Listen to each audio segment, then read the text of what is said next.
Yesu wami uyaphila, yaphila ngiyomesa, yawesa bantonia, ithuna se lingochiwe,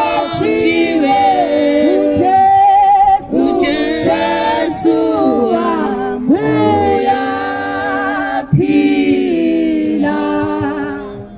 uJesu Kristu uyinkosi. uJesu Kristu inkosi. Siyanibingelela egameni elihle lika Jesu la eBhara. Size ukuzonisiza ngezwi la kaNkuluNkulu. Sinilethele ukuphila namhlanje egameni lika Jesu. Simelana sizoletha ukuphila empilweni zabantu, abantu abathwele imithwalo, abantu abadinga uNkulunkulu nokuthi bazokhonza uNkulunkulu. Bantwana bakaNkulunkulu, njengoba sizelana asizelanga ukuthi sizonihlupha noma sizonihlukumeza, kepha into sizele into eyodwa yokuthi nizothola umusa lo nathi esawuthola ngelinye ilanga.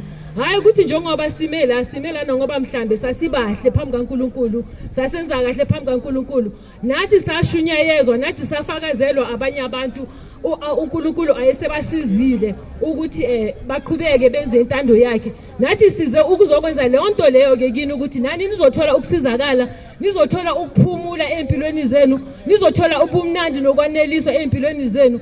Umuntu uyedwa okwazi ukwenza leyo nto leyo empilweni yomuntu uJesu kuphela, uJesu Kristu waseNazaretha, futhi akekho omunye.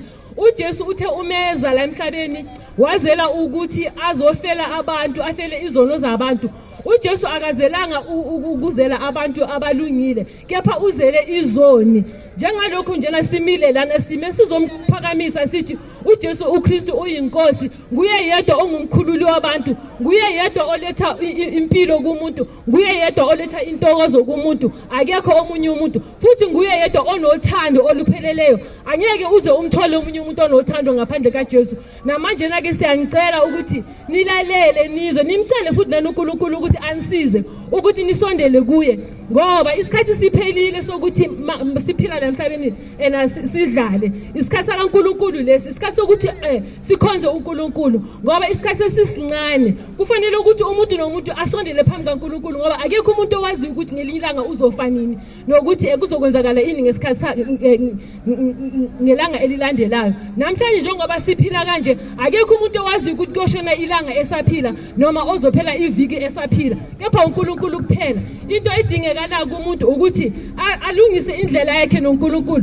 kuze ukuthi makufika leso sikhathi leso sokuthi uthule ungaxabananga noNkulunkulu, uzokwazi ukuhamba uyombona.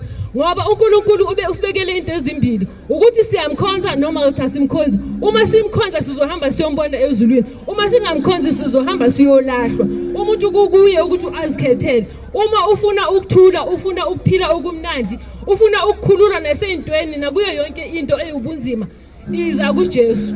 Njengoba sikutshela nje, nathi sasifana ndabo bonke abantu, sibabi phambi kaNkulunkulu, kepha sazinikela, sasidela, sathi siyafuna ukumkhonza lo Nkulunkulu lona. Namanje ke sithi nani wozani uNkulunkulu, siyanimemba egameni kaJesu Kristu waseNazaretha ukuthi uNkulunkulu anisize. uJesu Kristu inkosi.